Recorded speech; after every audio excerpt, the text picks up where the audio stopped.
Hello and welcome to our webinar. My name is Saskia Weisenseel and I have the pleasure to guide you through this important session. For many customers, the announced SAP HCM maintenance end raises a number of questions about the optimal roadmap planning. Together, we will spend the next hour looking at the very relevant topic of SAP HCM in the context of maintenance end, SAP S4Hana, and SAP SuccessFactors HXM. Before we jump straight into the topic, I would like to introduce you to our today's experts, Jörg Edinger and Sven Ringling. I will now hand over to Jörg. Yeah, thank you, Saskia. Hi all, and I would like to introduce myself shortly. My name is Jörg Edinger. I'm a managing director from Orbis People, and I'm in the field of SAP personal systems for more over 20 years. And then hand over to Sven. Hi, my name is Sven Ringling. I'm speaking from the off because we have the policy that only the most handsome people are allowed on camera. So mine is switched off. Yeah, I've been working in the SAP HR, HCM, HXM field since 1996. And I'm currently an SAP HXM solution advisor at Orbis People. And I actually will just jump right into it, starting with a quick walkthrough through the agenda. Jörg, if you could just jump to the next slide. So we start with a trigger for this whole session, the maintenance deadlines for the SAP HCM on-premise solution. Jörg will explain what those deadlines are, and then continue with discussing the possible migration to HCM for S4Hana, which would give you an extension of those deadlines, basically. Then I will talk you through the options for a cloud migration, and Jörg will add a little bit about the private cloud edition as a special case of cloud. Then we look at the options to maybe avoid that SAP HCM for S4HANA migration completely, if at all possible, ? And talk about a few typical roadmaps, and then discuss your questions before closing the session. That means you will have the opportunity to actually ask questions through the tools or the question corner on your GoToWebinar, and please make good use of this. Saskia will collect your questions, so we will try to answer them at the end. And if you just skip to the next slide. Yeah, that's quite important. You probably come to the session with a lot of questions. I will promise you that we'll probably have more questions when you leave this session. This is intended. This is a big topic. We are not going to be able to answer all the million questions around it. But if you leave this with actually being able to ask the important question for your own organizations, that's the perfect starting point for the journey. And then without much ado, I will hand back to Jörg to start with the actual content. Thank you, Sven. So then let's start and take the topics. So we'd like to talk a little bit about the maintenance deadlines. So you can see a few dates here on the slide, and I'll try to explain you which kind of relevance has which date, and therefore let's start. So I would start with the bottom section where you can see these three arrows, and the first thing to explain is the SAP ERP Business Suite. A lot of you will know the Business Suite probably from your daily work, and it's yeah, I would say a very old system. With a long mainstream maintenance, and depending on the scenario, you have a mainstream maintenance till 2025 or 2027. And in every case, if you would like to use your SAP HCM system in an ERP, as an ERP system, then you have the possibility to extend your maintenance for an additional fee, which goes to SAP. So that's the business suite. Then SuccessFactors. SuccessFactors has been acquired from SAP, I think 2012, and is since this time the so-called Go Forward solution from SAP for the HR or HCM topic. And therefore, we have no end of maintenance or something else which is known. So it's the cloud-based system, and it will be the system of the future.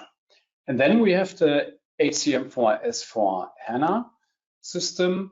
And here we have this date. So we start with dates, a little bit more concrete. In 2022, in October, SAP delivered this HCM for S4Hana to customers, to the first customers. And here we have a mainstream maintenance. We could say it's a maintenance guarantee which runs till 2040. And I would assume, or many people would assume, that this is not the end of this maintenance time frame. So, and then let's have a look on the concrete scenarios. So if you have your HCM system on a dedicated instance, then the relevant maintenance end, the mainstream maintenance end, is in 2027.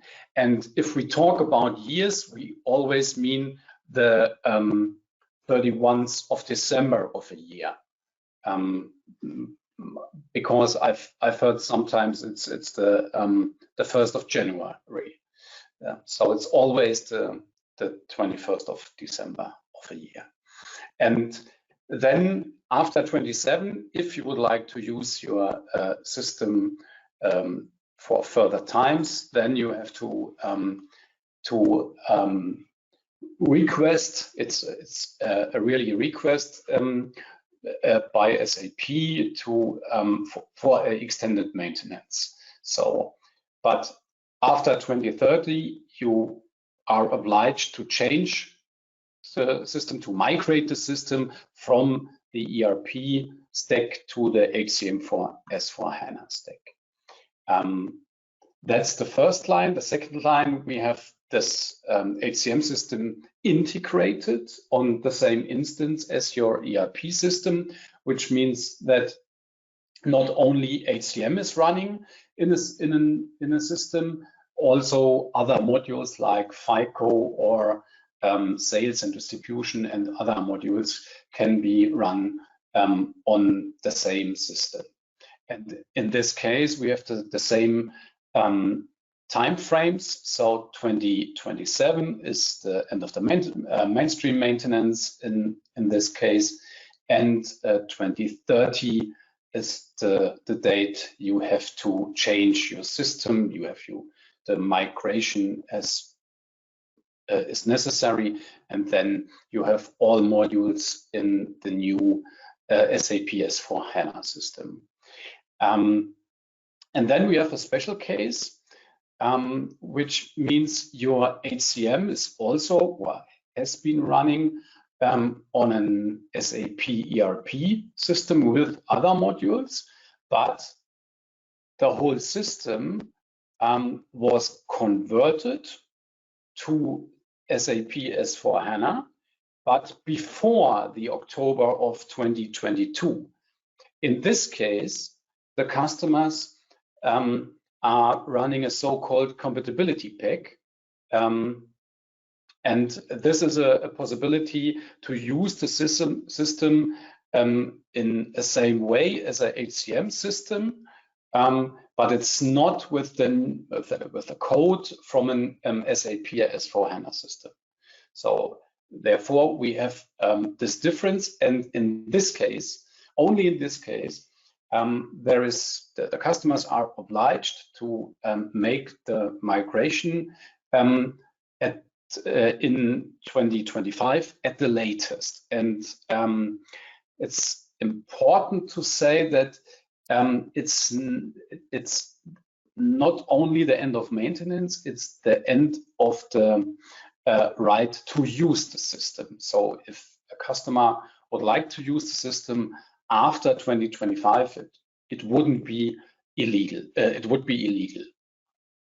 So, but I think I've heard that only approximately 1,000 customers worldwide have this special case, and I hope it's not your case.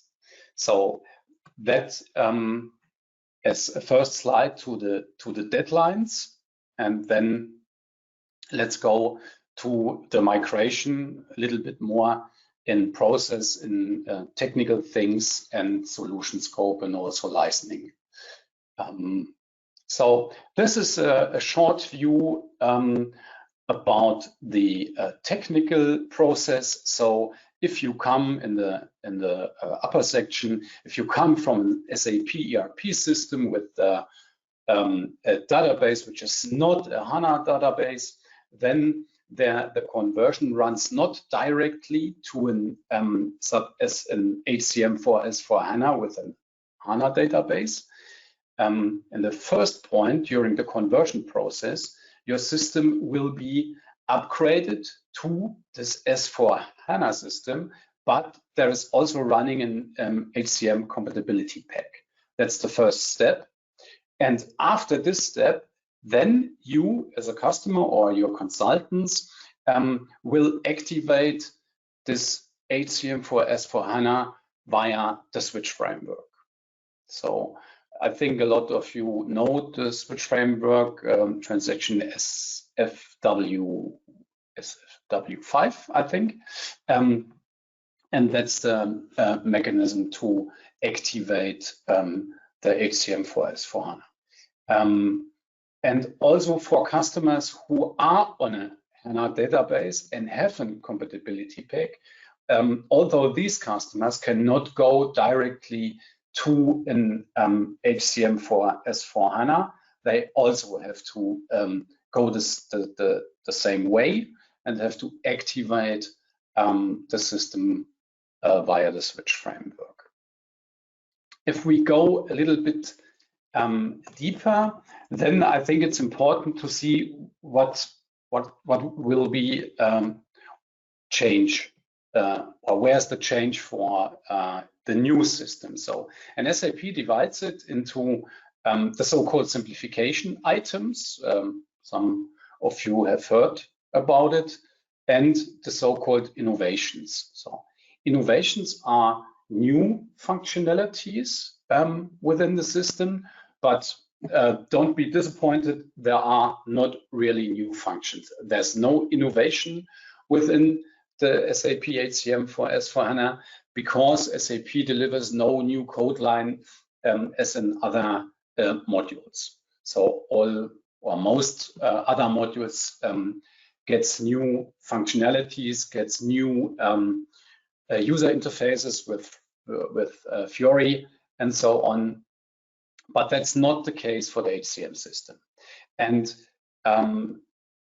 the feature scope description, what you can see here is that are all functionalities you know from the past. So it's the transactions, PA 20, PA 30, and so on, and all other functionalities. They will be also in the SAP HCM for S4HANA, as you know these functionalities from the HCM system within the ERP. And all things who are called simplifications or simplification items, that are these the functionalities which are omitted in the system. So there are some things such as the manager's desktop some of you know it or used it probably in the past. And the info type 5 for vacation, that's also another functionality which will be omitted in the new system. And all further details you can find in this note. And from this note, for every simplification item, there is a further note which is linked and where you can go to read the details. So that's what happens when you make your migration. Then the next point is the solution scope for the SAP for S4HANA, and it's important, and therefore it's in red. It's only for the on-premise system, because we will talk a little later about the private cloud edition, and you will see there are differences. So for the on-premise system, I would say all functionalities which you use in the past in the ERP system will be in the new system, and you can use it for the next years till 2040. And also the SAP travel management will be there, but that's a part of the S4HANA system and not the HCM system.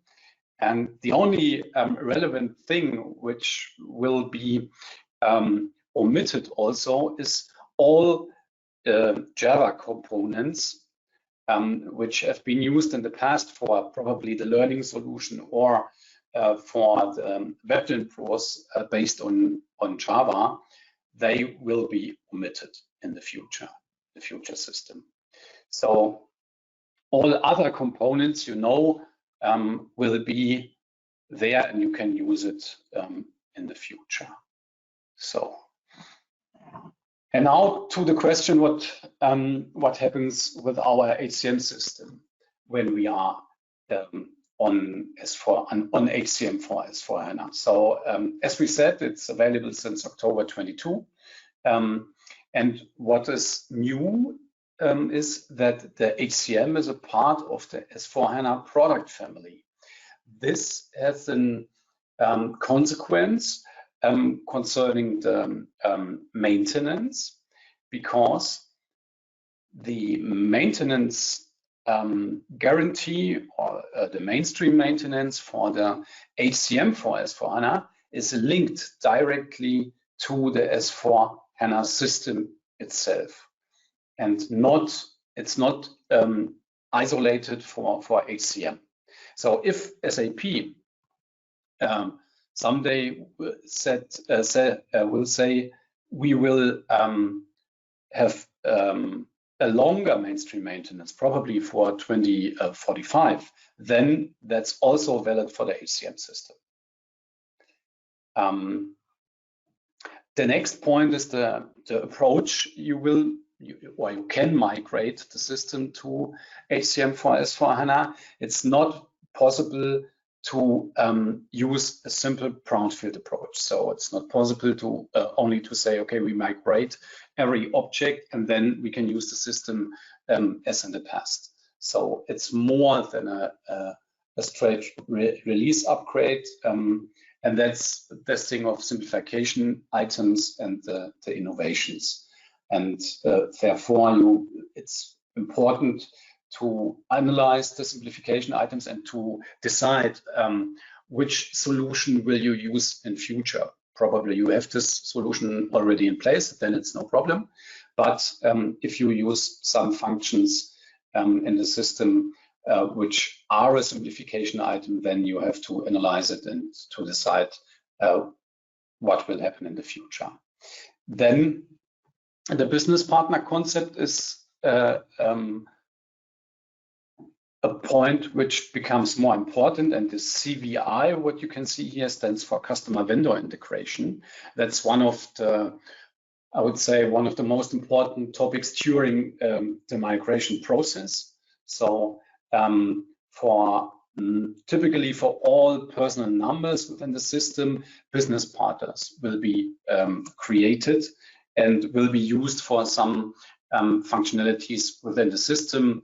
For example, users will link to personal numbers in some scenarios, and you cannot change the user within the info type 105 if not the business partner is changed.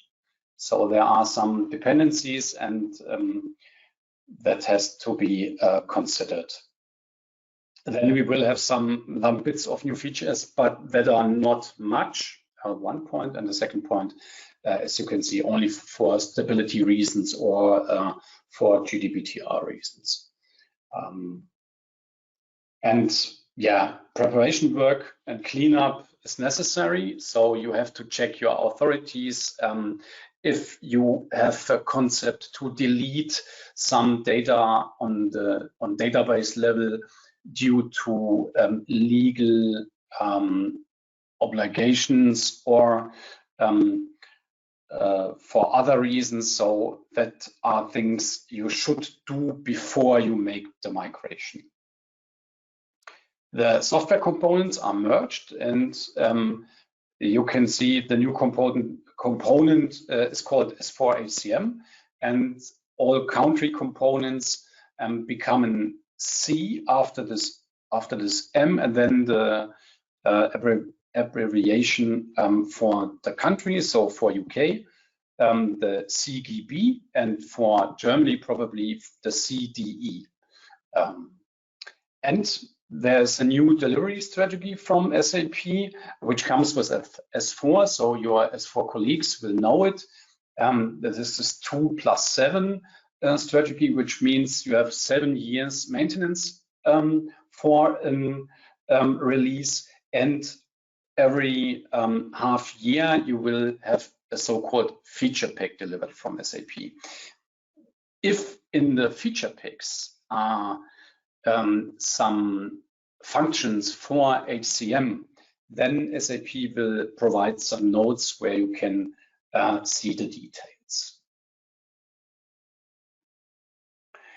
So then I think one important question for you is when is a good point to make the switch?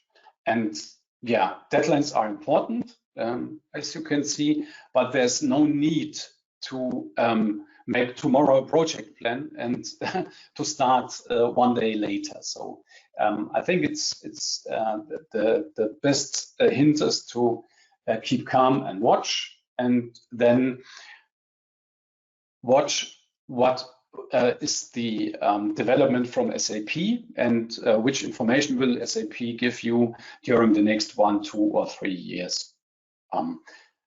Except you have a system which runs on a compatibility pack, as we said, then you have to make the move till the end of 2025. And that's the reason, not the reason, or that's the case for some of our customers.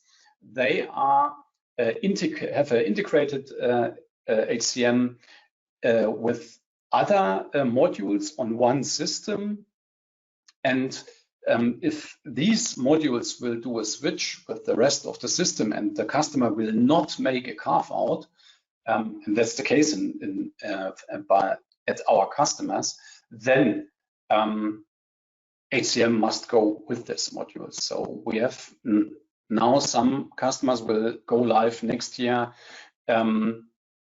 with the new HCM for S4Hana. But if you do not have some reasons, there's no need to make the migration. And yeah, do your preparation homework. That must be homework, I would say. We talked about, and then we will we'll talk. Sven will talk with you about it. Align your migration strategy with your cloud strategy. So then what also will be changed with HCM for S4HANA is the licensing. So the most of you will know this named user licensing, and then also you have this engine pricing for payroll, pension funds, and so on. And this will change completely. With using H4S4 or HCM for S4Hana, you will have a new metric. So nowadays or currently, you have this named user licenses also for a manager and employee self-services. And in the future, you will have some employee-based licenses. So you pay for every employee and for every component you use in the system. And as you can see in this box for the private cloud edition, that's the same. So, and these changes, as I said, new metrics from application-based to employee-based, and you have no allowance of professional user types as used to be done for ESS and MSS in the past. So that's one thing, especially customers who have no employee or manager self-services in place will have higher costs in the future. Because nowadays, they will only pay, in the most cases, for a payroll engine. And in the future, they will pay for payroll component, they will pay for the master data component, and probably they will pay for the time management component. And that's the reason why the costs will rise. And you can see there are other changes concerning payroll, and also we have this conversion within depends on engine or named user license. There are also some important changes. The best thing you can do is talk with your key account from SAP, and they are able to explain the changes. And one thing what SAP changes in the last month is that if you make this change from the HCM to the S4Hana from the point of license, you have the possibility that the purchase price of the current license can be allowed for the new license, but not entirely. And that will decrease year for year.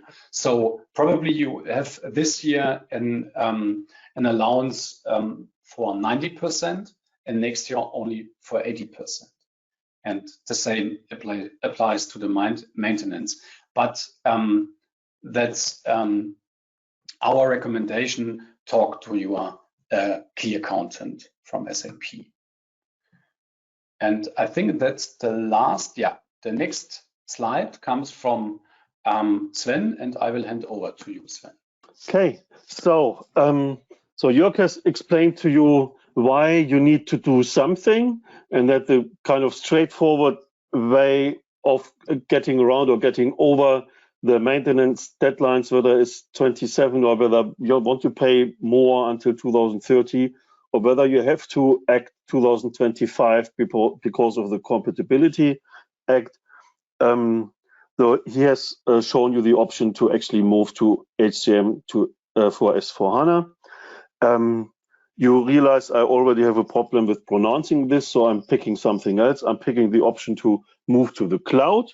And that means, in our context, moving to SAP SuccessFactors.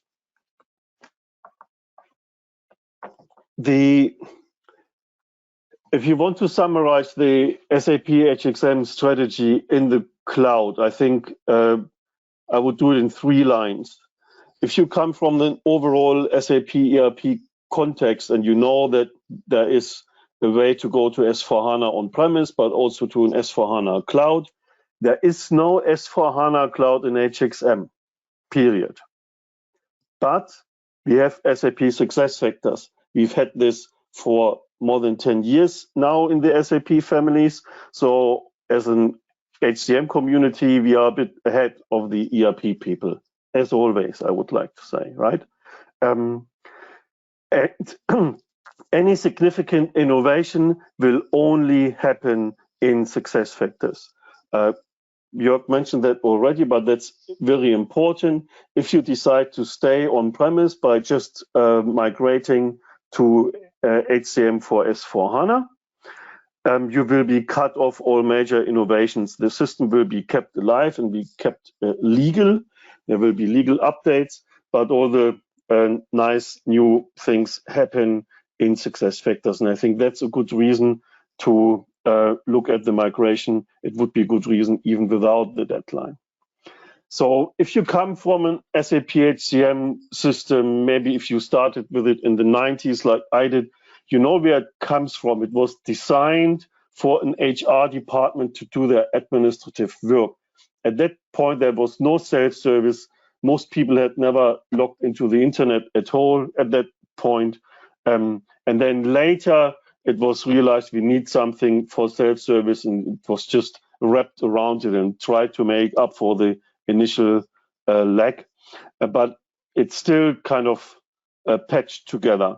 So with a modern HXM solution like SuccessFactors, it's built for the many, not the few. The British delegates may excuse me stealing a political slogan from days long gone by. The whole idea of SuccessFactors is that it's built for the whole workforce. Obviously, HR professionals are those who are using it most, but it's built with the whole workforce for all employees, line managers in mind. And that also means that's a big difference to what you might be used if you're only using the SAP on-premise. There's only one user interface. There's no special user interface for self-service. Everybody is using the same access point, the same user interface, and nobody has to use something that looks like it's from 1973, because it is. But the roles make sure that somebody in employee self-service obviously has far fewer features than an HR professional. So it's all done via the roles, but everybody can use the same modern browser-based or mobile app-based access. So I've been talking about SAP SuccessFactors. I guess all of you have heard about it. Still, to make sure we are all on the same page, I want to make sure that everybody has the same picture about the basic design. At the heart of the solution, we have the core HR and payroll section, with Employee Central being the really heart of it, as the name suggests. That's where the employee master data lives, where you hire somebody, where you retire somebody, where you have your org chart and so on. And then obviously part of the core can also be time and attendance, Employee Central payroll, and so on. And then on the other hand, we have all the nice and funky talent management processes from learning, recruiting, succession planning, and so on. And that's important to have like this separation in mind, because that's part of the strategy also for the various ways to migrate to the cloud. Then obviously we have analytics and planning functionality. We have the business technology platform where everything is kind of built on, and where all the integrations and also custom developments can be created on. And we have an experience layer on top, especially with the SuccessFactors work zone. But remember the core, the differentiation between core HR and payroll and talent management, because that's what we are talking now about. If we say we want to go to the cloud, or we have to go to the cloud, I prefer want, we can go step by step. Nobody asks you to migrate an SAP HCM system with 78,000 users in 25 countries and all the modules to the cloud in one day, or go live on one day with all of this. It's naturally going to be a step-by-step move. And the good thing is you have a lot of options there, and you can, your business priority let you guide in what you do where you start and so on. And the scenarios we are looking at later, they all apply pretty much for the old SAP ECC HCM solution, you probably know, as well as the H4S4 solution Jörg just explained. There are in that sense, no real differences, except that one of them will die in the foreseeable future. Also, the same rules apply if you use it as the private cloud edition, which Jörg will explain in the next section. So basically, you look at these scenarios, then you look at the deadlines, and you try to find a way to make them match each other. Well, you have to find a way to make them match each other. So which scenarios am I talking about? So we can use hybrid solutions. That means part of your solution lives in the cloud, part of it lives on-premise somewhere on a server in your basement. And you can go from your basement to the cloud step by step. That's what we mean with hybrid scenarios. And there are two like absolutely classic hybrid scenarios, which SAP is also supporting with out-of-the-box integrations. One is the so-called talent hybrid.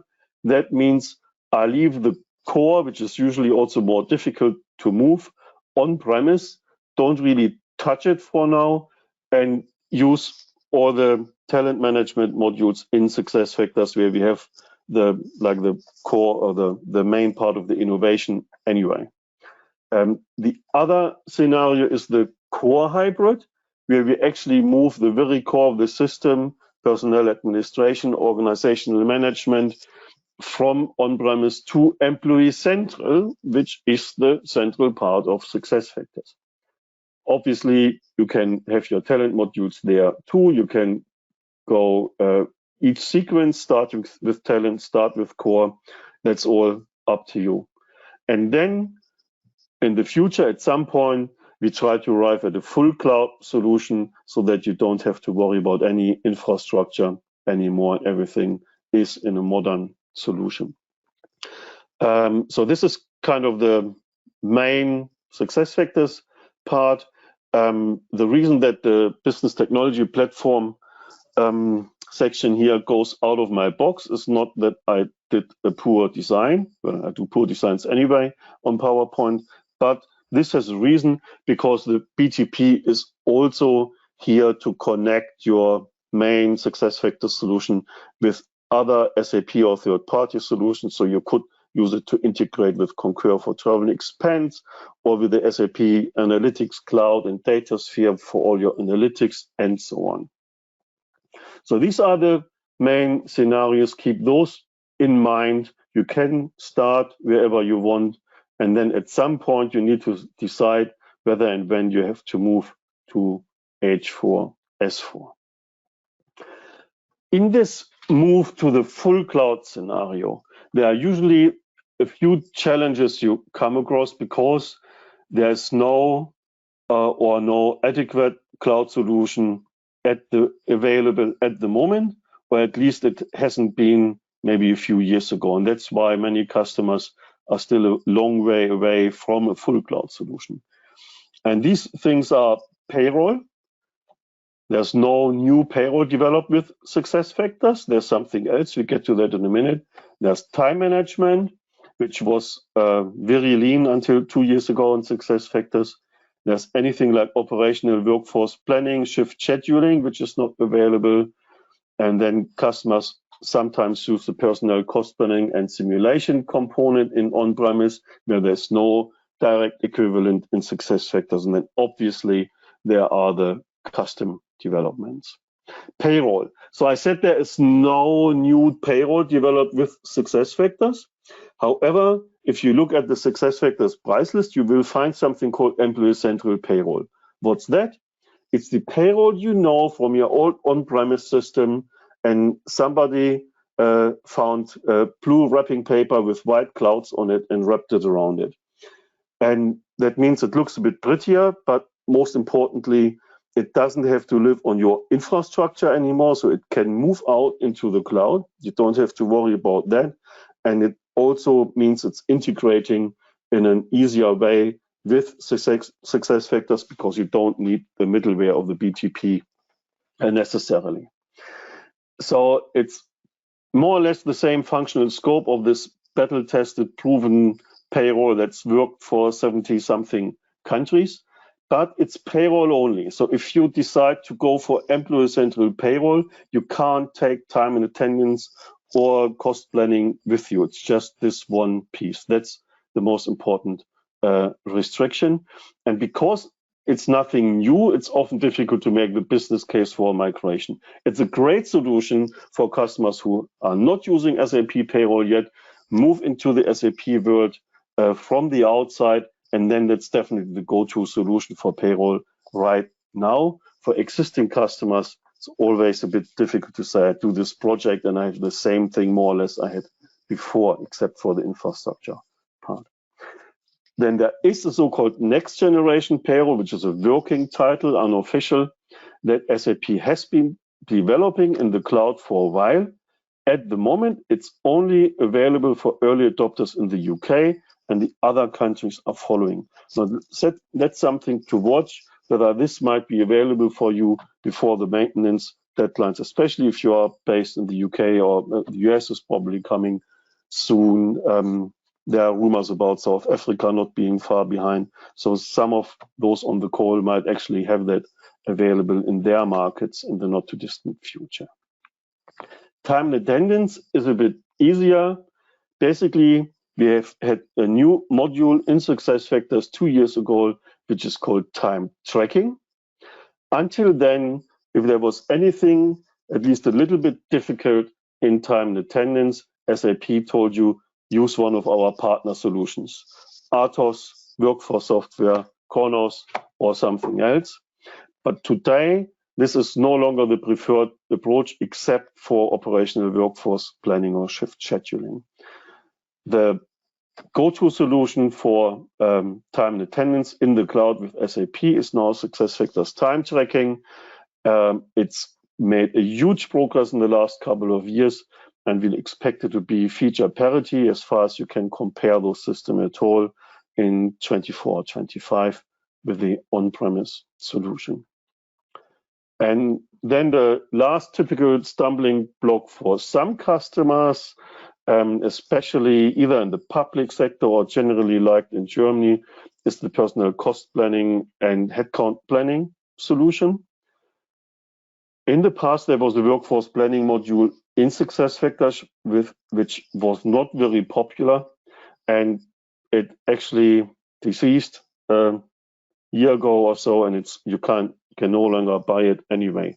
But we have something much better now. We have a workforce planning solution in the SAP Analytics Cloud for planning. The advantage is that if it lives in the SAP Analytics Cloud, you are in the same context where like finance or sales or so would also be able to do their planning.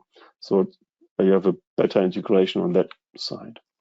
So basically, if you look at the core where our stumbling blocks all live, we would now have this scenario where you can do everything in the cloud with SuccessFactors. And at some point, the employee central payroll, which is a bit of a stopgap, can be replaced with what we now call next generation payroll, whatever the real name will be in future. So just to go back to our challenges slide from earlier, we now basically have solutions against all of those, some of them temporary until the big new thing is available, some of them available right now, and especially towards integrations, custom development, the business technology platform is also playing a big role. Don't forget about that. So what does this mean for your roadmap? Well, I don't know. Every customer has different priorities, different starting position, different constraints. And I think where you would need to start is having this exercise of looking at the deadlines, looking at where you come from, what are your business objectives, and then plan your own roadmap. So what I show you now is just one of probably a million examples. For instance, maybe you have SAP on-premise for core, for payroll, and so on, but you already have SuccessFactors for talent. So your starting point would be talent hybrid. This is where most of the innovation happens, not just on the technology side, but also generally in HR practice. So there will be continuous improvement, especially about talent intelligence, about opportunity marketplace. There's AI coming into the play. But on top of this, maybe you decide that your next move is to go to a core hybrid scenario. So basically you move Employee Central with all the master data into the cloud, and then it would probably make sense to also add the Employee Central Service Center for your help desk and SAP WorkZone for a unified user experience, even across several systems.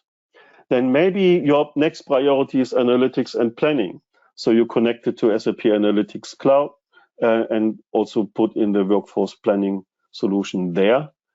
And then maybe you think about, should I now make the move to H4S4 because the maintenance deadline is looming, or should I go to full cloud with EC payroll and use the extended maintenance to buy some time, literally buy time?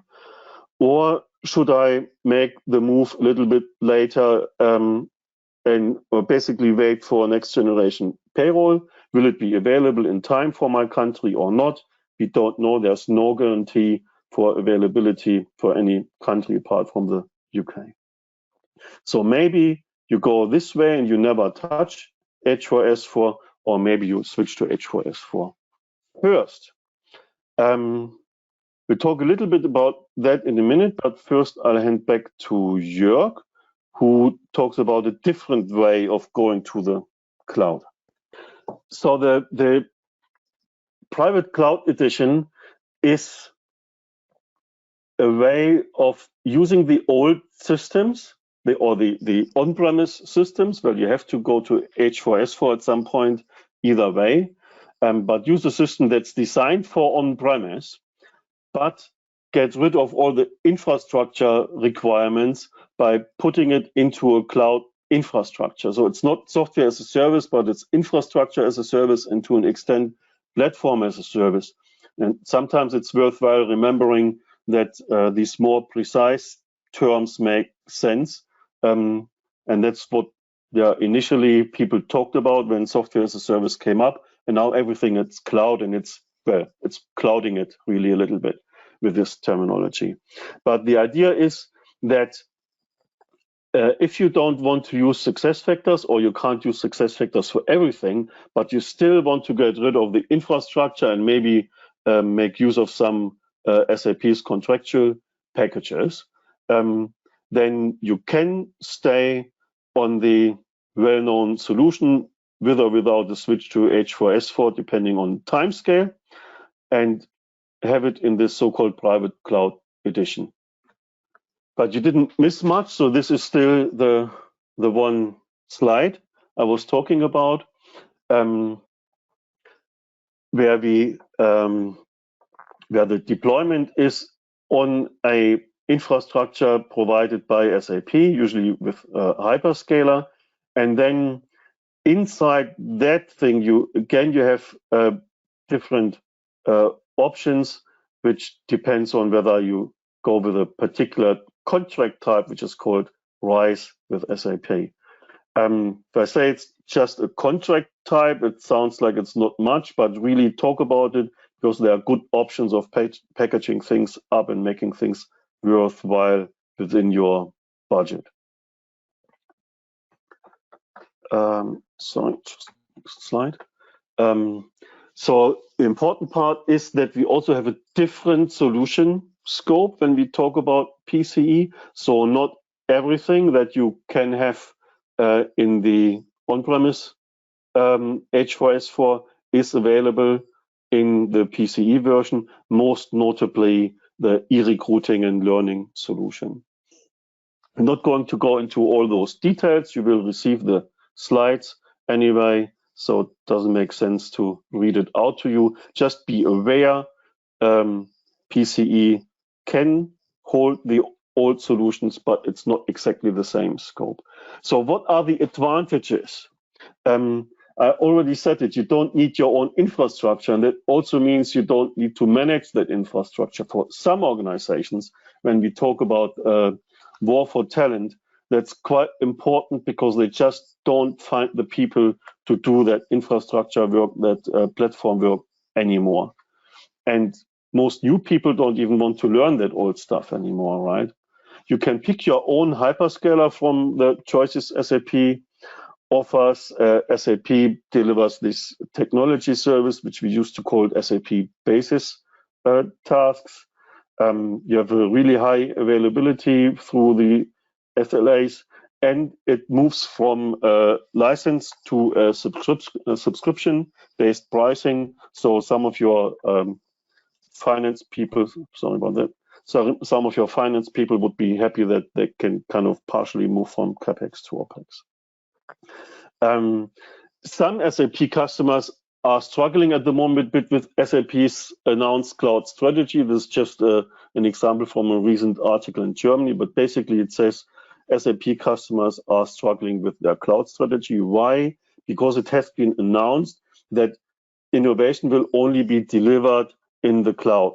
That could be private cloud edition for the finance, logistics, and other modules.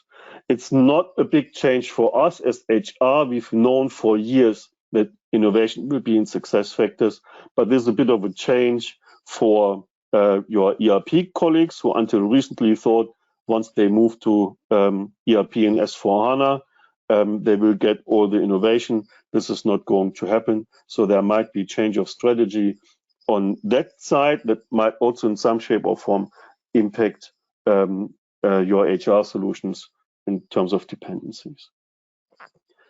So is there a shortcut? We talked about this maintenance deadline. The quick patch to get over them is moving to H4S4 in the technical migration. But can we avoid this? Well, I think I've already said it, so it's a bit of a summary. Yes, we can go to a full cloud solution, and therefore we don't need to migrate our on-premise solution to H4S4. The prerequisite for this is that the products we need and our organization are ready for this before the end of 2027, or if we want to buy extra time with the extended maintenance before 2030. And that's basically the 5 points I already mentioned earlier for challenges. Maybe the most considerable challenge is the payroll, unless you go for employee central payroll as a stopgap, or you have your payroll outsourced anyway and you don't care, because the new payroll, next generation payroll, it's a brilliant solution what I've seen. I really love it, but it takes time to deliver this to a high level of maturity for 70 countries. So you need to watch that space. And finally, I want to have a quick look at kind of typical roadmaps. As I said earlier, if there are 10,000 customers, there are probably 20,000 different roadmaps. But maybe to give you a bit of a taste and also a few categories to think in. It depends a bit on your preference priority. So if your mindset is continuity first, I don't care about new things, we don't have any problems finding new people, retaining people, and developing people, it's all working nicely as it is, then your focus may be continuity first. So you just want to make sure that you have all the maintenance deadline out of the way and go to H4S4 first, and then you look at the talent hybrid, core hybrid solutions going forward with bringing the cloud into play. Or you may be on the opposite side saying, I want innovation. Anything that I just have to do to survive, okay, I will do it, but I will not do it earlier than I have to, because I first want to invest in things that bring a return and added value. And that's for me, maybe moving core HR to the cloud to get a better user experience, or maybe moving talent to the cloud because I see more chances to retain and attract new people with that. And really, I only do the H4S4 switch at the end when I have to. Then maybe your focus may be on integration with the non-HR components. And maybe because of that, you are living on the same system, HR and finance and logistics, all nicely in a room share. And the other modules have already migrated to S4Hana, and therefore you are living with a compatibility pack. And then, well, basically, you have a more urgent need because you have to migrate to H4S4 by the end of 2025. Otherwise, you are in an illegal state of software usage. And therefore, maybe you just have time to implement a bit of talent first, then you make that move, and then you proceed with your cloud journey. Or you are innovation first, and you are fast enough to go full cloud before the deadline, and then you never have to touch H4S4, and maybe you use the new payroll or your employee central payroll, but can save you there that infrastructure migration. That's just a few teasers, some food for thought. So hopefully you get home with more questions than you had at the beginning, and you get your project started with a few workshops to start answering those questions. Now, questions is a good word. Now we get to your questions, which I think Saskia has collected some of them, hopefully. While she's preparing, just a quick note, if you want to dive deeper, reach out to us. We're happy to do one-to-one meetings, workshops, even on-site, depending on your location. So I think EMEA, or especially Europe, is usually okay. And check out our website for further webinars. Saskia, what did you find in terms of questions? The first question that has reached us is, if we want to use SuccessFactors for time and attendance, can we copy the schemas and rules from SAP HCM? The short answer is no. The long answer is no, not at all. They are two completely different systems with a different philosophy. So it's really a completely new implementation, and you need to learn a new kind of language. If you have worked with Employee Central business rules and metadata framework, you will recognize some of those things. You can reuse some of those skills for time tracking, but nothing of the technology you know from on-premise is really reusable. Okay. Next question. Oh, is it okay for you? Yeah, go ahead. If I can bring my SAP HCM to the cloud using PCE, what's the advantage of migrating to SuccessFactors? Well, the answer is already a bit in the question. PCE can bring what you have into the cloud, but it doesn't bring you any innovation. So cloud is not automatically innovation. Cloud is just different infrastructure, right? So SuccessFactors is where SAP invests for innovation, where you have new modules, where you have new features, where you have new analytics and so on. And the PCE just keeps your old system alive. And obviously there will be legal updates. You will be able to use it. But if you are really looking for new ways of retaining, attracting, developing people, then you've got to go towards SuccessFactors at some point. Do you have a short one left? Otherwise. Currently, our HR and S4Hana ERP are live on the same system with the compatibility thing. How far can we extend that by paying higher maintenance fees? I'm afraid there's no money that can buy you an extension if you're on the compatibility pack.